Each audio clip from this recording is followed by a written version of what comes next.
Pwede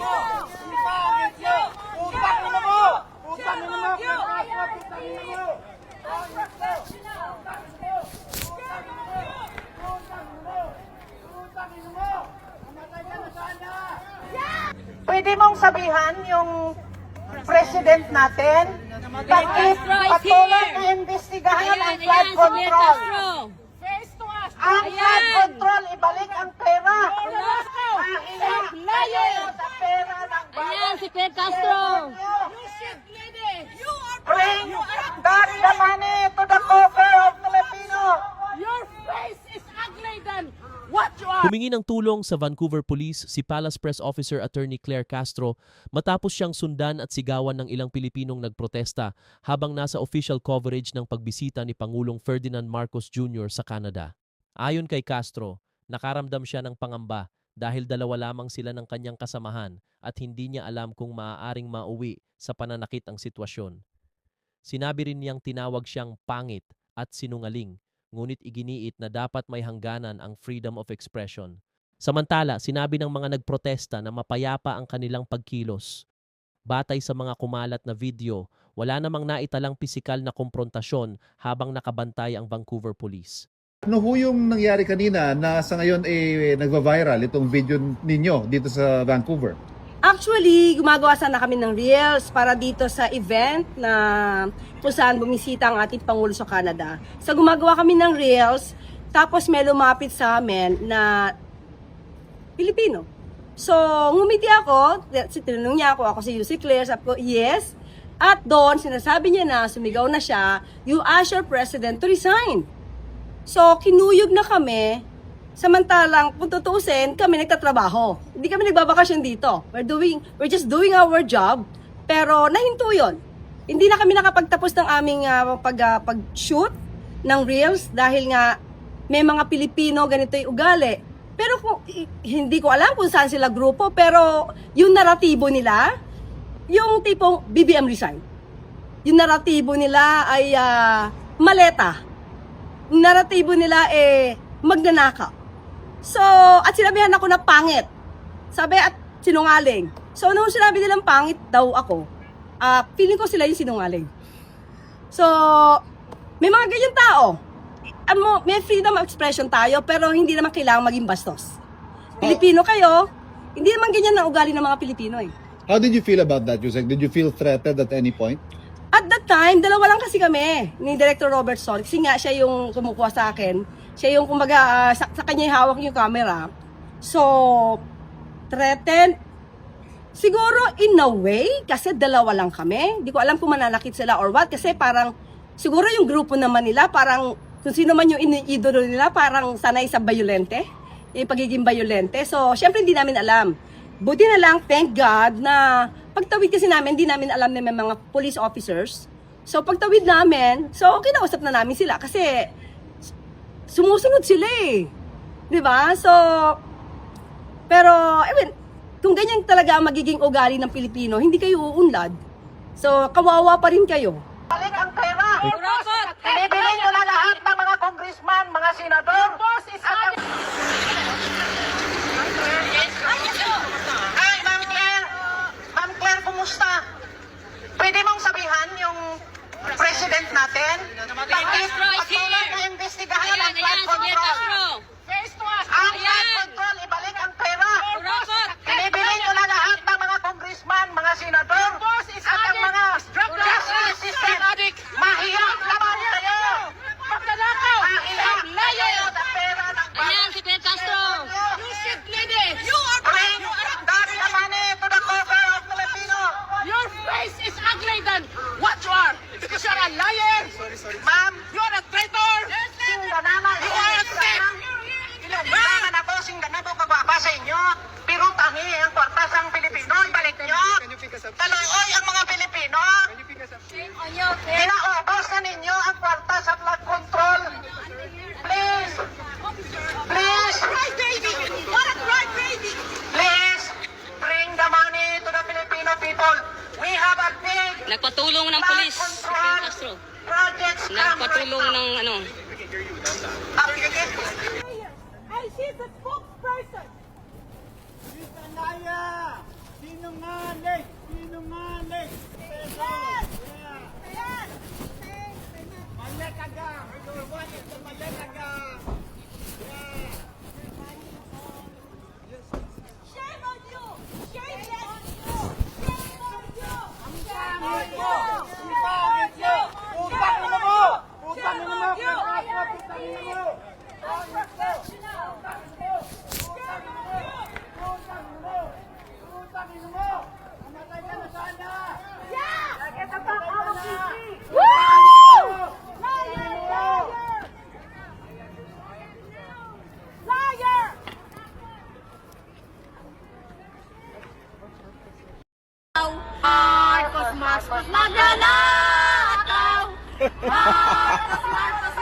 Nilusob na ng mga kababayan natin sa Vancouver yung Presidenteng Marcos. Oh, hola! To go around the world. Why Filipinos? The flood is there again. And you are not helping any Filipino. You're helping yourself. Shame on you. Shame on you. Shame on you. Shame on you. Shame on you. Shame on you. Shame on you. Shame on you. Shame on you. Shame on you. Shame on you. Shame on you. Nakaw. Marcos, Marcos, magnanakaw. Asar talaga. Marcos, magnanakaw. Magnanakaw si Marcos. Marcos, Marcos. Buti nga sa'yo. We love Philippines, but we do not love our president. We have a president that is bangag. We have a president that is a bigot. We need the explanation with all the money that you steal from people. Marcos, resign. Isa lang ang sinisigaw namin dito. Marcos, resign. We don't want you anymore.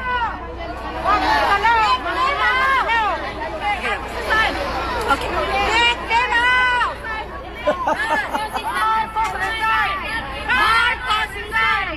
Marcos, Buti nga sa'yo. Putik na yan. Marcos, resign! Galit na yung mga tao. Wala na kaming live yan.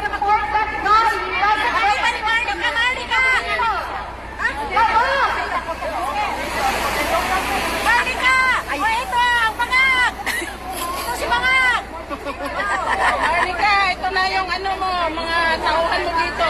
Marika, ito na si bangag! But you need to do your research. You are mad at sa planong kapag bangag! Nag-rally na yung mga kababayan natin OFW sa Vancouver, mga idol. Oh.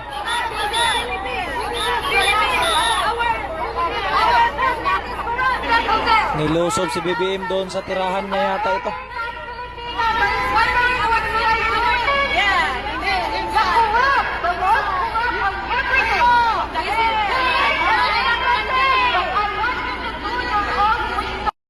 Ito nangyari kay Auntie Claire.